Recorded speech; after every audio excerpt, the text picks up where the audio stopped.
Assalamualaikum warahmatullahi wabarakatuh. Halo sahabat semuanya, apa kabar? Semoga sahabat semuanya tetap dalam keadaan sehat walafiat. Pada kesempatan yang lalu saya ditanya oleh beberapa teman saya, begitu juga oleh murid-murid saya, bagaimana terkait dengan perkawinan, bagaimana seandainya kita kuliah sambil kawin. Saya teringat dulu waktu saya masih kuliah, itu saya punya teman banyak yang menakut-nakuti bahwasanya kalau kamu kawin maka berarti kuliahmu akan terhenti. Kalau kamu kawin nanti banyak masalah, banyak persoalan, banyak kesulitan-kesulitan hidup yang menghimpit sehingga tidak mungkin kamu kuliah. Ketika itu saya masih ingat, saya masih semester 1. Saya memang waktu itu bertekad untuk menyalahkan pernyataan-pernyataan seperti itu, karena pada hakikatnya kawin bukan sebagai penghambat untuk kuliah. Karena itu saya waktu itu bertekad untuk kawin, padahal saya masih semester 1. Memang saya kuliah terlambat, saya kuliah umur sekitar 23 tahun, tetapi ketika itu saya masih semester 1 dan saya bertekad untuk tetap kawin meskipun dalam kuliah di sebuah perguruan tinggi di Bangil. Pernyataan-pernyataan seperti itu ternyata tidak benar ya. Artinya orang bisa saja kuliah sambil kawin atau kawin sambil kuliah. Itu semuanya tergantung daripada pribadi masing-masing. Kenapa demikian? Karena semuanya itu punya konsekuensinya masing-masing. Semua itu punya akibat. Jadi ketika seorang kuliah, dia punya tanggung jawab untuk belajar, untuk bisa sukses dalam kuliahnya. Tentunya tanggung jawab ini juga berat, tidak semua orang bisa. Ketika dia kawin, berarti tanggung jawabnya itu double, tanggung jawabnya itu 2. Dia harus sukses belajar dan juga dia harus sukses dalam menempuh kehidupan barunya, yaitu dalam rumah tangganya. Ketika seorang tidak mampu untuk menanggung beban kuliah saja, maka jangan coba-coba kawin. Satu beban saja, yaitu kuliah, dia sudah tidak mampu. Dia sudah keteteran, dia sudah tidak punya waktu, sehingga jangan coba-coba kawin. Tetapi kalau kamu punya kesiapan mental dan punya kemampuan untuk menanggung 2 beban sekaligus, yaitu kuliah dan kawin, ya why not, kenapa tidak, silahkan saja kuliah sambil kawin. Apakah mengganggu? Ya tergantung, makanya saya katakan tadi tergantung pribadi masing-masing.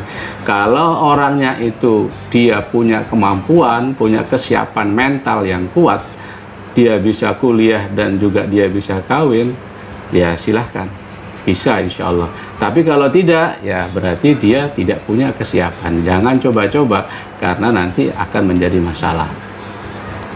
Namun kalau dia siap, dia punya kemampuan, silahkan saja. Tentunya dengan beberapa persyaratan, artinya dengan beberapa hal yang harus dilakukan. Menurut pengalaman saya, itu bisa dilakukan dengan catatan.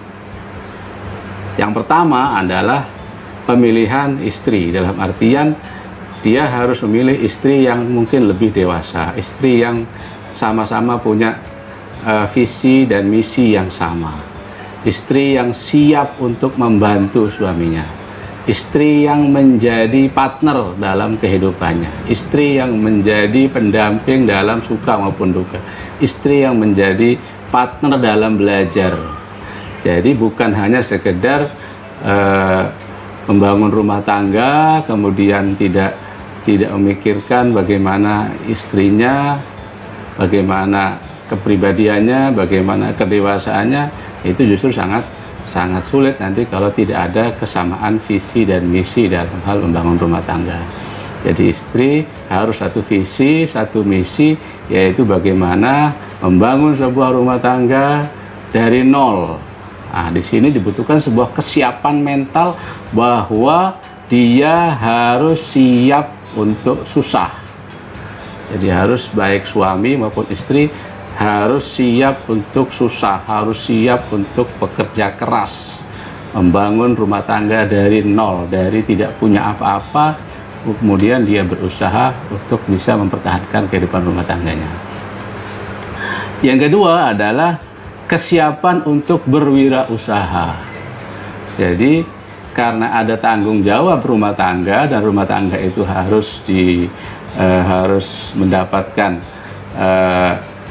fasilitas, harus mendapatkan kecukupan baik hal kebutuhan rumah, finansial dan lain sebagainya, maka kita harus punya kesiapan untuk berwirausaha, kesiapan untuk bekerja, kesiapan untuk berusaha baik dengan berdagang atau lain sebagainya.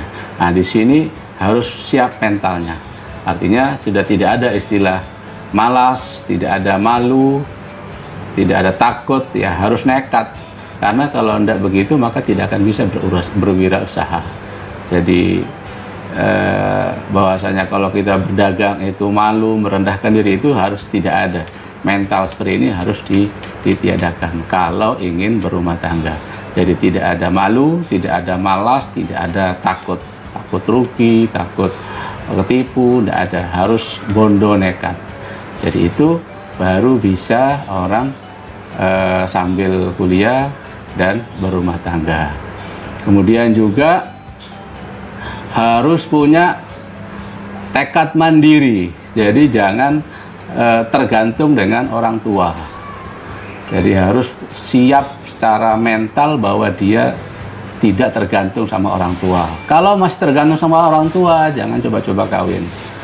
Untuk masalah kuliah saja masih tergantung sama orang tua, jangan coba-coba kawin. Justru akan memberatkan orang tua, menanggung anaknya dan menanggung istrinya. Jadi harus nekat kalau pengen kawin muda atau kawin sambil kuliah, jangan tergantung sama orang tua, harus lepas ketergantungan dari orang tua. Bisa atau tidak? Bisa, asalkan ya tadi kita punya kemampuan, kita punya kesiapan mental yang kuat, mental baja, mental bonek, itu harus. Nah, dengan begitu insya Allah kita akan bisa membangun rumah tangga walaupun sambil kuliah.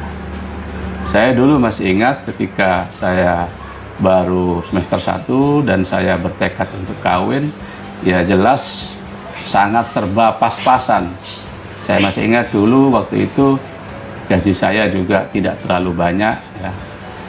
Istri saya juga sudah punya penghasilan tapi tidak terlalu banyak, sangat minim sekali. Tapi dari gaji yang sedikit itu, alhamdulillah kita bisa menghidupi keluarga, rumah tangga tanpa tergantung dengan orang tua. Dengan apa? Pertama, dengan keyakinan kepada Allah Subhanahu wa Ta'ala bahwa kita bisa dengan izin Allah untuk bisa hidup dan menghidupi keluarga. Jadi yang pertama adalah keyakinan kepada Allah Subhanahu wa Ta'ala. Yang kedua adalah kita punya semangat, kita harus punya mimpi-mimpi besar. Artinya bahwa kita punya harapan, punya cita-cita, punya mimpi-mimpi besar yang ingin kita lakukan.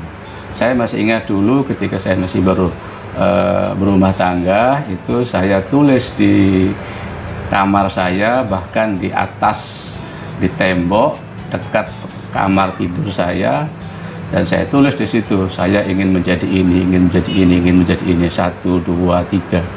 Bahkan dulu ketika saya S1, ada teman saya mengatakan, kamu kalau kuliah nanti pasti kamu gagal. Kalau kawin kamu pasti kuliahmu gagal. Saya katakan sama dia bahwa saya bisa kuliah dari S1, S2, S3.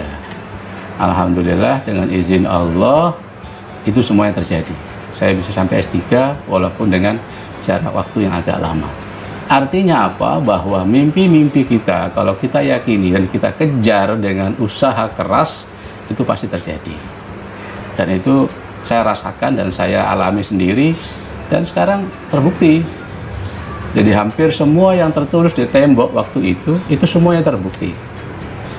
Jadi karena itu harus punya mimpi-mimpi besar, harus punya angan-angan, cita-cita yang besar, tapi tetap mengandalkan kekuatan Allah Subhanahu wa Ta'ala.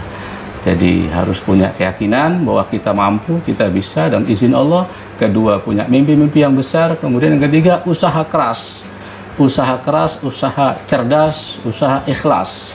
Ini tiga-tiganya harus dibangun. Artinya kita harus betul-betul berusaha semaksimal mungkin. Setiap ada usaha pasti ada jalan. Saya dulu pernah jualan sampai pasar turi, ya, jualan gendongan bayi, jualan popok dan lain sebagainya. Pertama memang malu, tapi untuk apa kita malu? Ya, jadi harus diupayakan. Ditolak sana, ditolak sini. Pertama kali jualan saya ditolak oleh Cina, bahkan diejek. Tapi saya tidak merasa kecil hati. Dari situ kita bisa bangkit dan kita akan insya Allah bisa. Kemudian yang ketiga adalah kita berdoa sama Allah Subhanahu wa taala. Tetap yang ketiga kita sabar. Jadi karena dalam masalah rumah tangga ini pasti banyak ujian, pasti banyak tantangan, banyak masalah lah. Tapi tetap harus dihadapi dengan sabar, dengan gigih, dengan ikhlas, ya, dengan istiqomah. Kita harus istiqomah. Tetap ada berapa kebiasaan-kebiasaan yang harus kita istiqomahkan, seperti umpamanya sholat berjamaah bersama, kemudian juga baca zikir setelah habis sholat, baca Quran setiap hari berapa ayat. Itu harus ada istiqomah seperti itu. Selain belajar dalam setiap hari berapa jam, itu harus ada jadwal yang harus kita lakukan secara istiqomah. Yang keempat adalah kita berdoa kepada Allah Subhanahu wa taala. Jangan lupa berdoa, ya, berdoa kepada Allah Subhanahu wa taala. Siapkan waktu untuk berdialog dengan Allah Subhanahu wa taala. Yang paling baik adalah ketika di malam hari, habis tidur jam 3 atau setengah 4, sebelum kita sholat subuh, minimal kita sholat tahajud 2 rakaat, kemudian kita berdoa sama Allah, terserah. Jadi kita hanya ingin mengkhususkan waktu itu untuk Allah Subhanahu wa taala, dengan berdialog, dengan bermunajat, dengan istilahnya berdoa dengan semampu kita. Jadi ada doa, ini harus penting, ya, doa ini sangat penting sekali. Karena itulah yang akan menguatkan kita. Dengan doa-doa itu akan menjadi sebuah kekuatan besar. Nah, dan juga kita husnudzon sama Allah Subhanahu wa taala. Bahkan saya masih ingat ketika saya awal kawin itu, saya banyak masalah. Tetapi saya husnudzon Allah, walaupun semuanya saya punya hutang sekian juta, ya kita husnudzon sama Allah. Saya yakin Allah akan melunasi hutang-hutang saya. Bahkan kita sudah mengucapkan alhamdulillah ya Allah, Engkau telah memberikan saya uang, rezeki, sehingga saya bisa melunasi hutang, sehingga saya bisa bangun rumah. Alhamdulillah. Padahal rumahnya belum ada, uangnya tidak ada. Tapi karena kita husnudzon sama Allah Subhanahu wa taala, akhirnya alhamdulillah semuanya terjadi. Apa yang saya inginkan, apa yang saya harapkan, semuanya terjadi dengan berkat husnudzon sama Allah Subhanahu wa taala. Walaupun sesuatunya itu belum ada, tapi kita husnudzon sehingga Allah istilahnya mentahqiq, membuktikan apa yang saya sangkakan sama Allah Subhanahu wa taala. Dan yang terakhir adalah kita pasrah sama Allah Subhanahu wa taala, kita serahkan. Meskipun kita berharap ingin begini, ingin begitu, tapi semua tetap takdir di tangan Allah Subhanahu wa taala, ketentuan di tangan Allah Subhanahu wa taala. Ya Allah, aku pasrah kepadamu, aturlah hidupku. Aku tidak bisa mengatur diriku sendiri. Karena itu aturlah hidupku semaksimal mungkin. Alhamdulillah, dengan begitu kita bisa melewati berbagai macam persoalan sampai sekarang, dan alhamdulillah apa yang kita inginkan terbukti, dan Allah Subhanahu wa taala membimbing kita baik suka maupun duka. Saya kira itu mungkin sedikit pengalaman sharing saya terkait dengan masalah pendidikan, khususnya terkait dalam masalah perkawinan ketika masih kuliah. Sekian, assalamualaikum warahmatullahi wabarakatuh.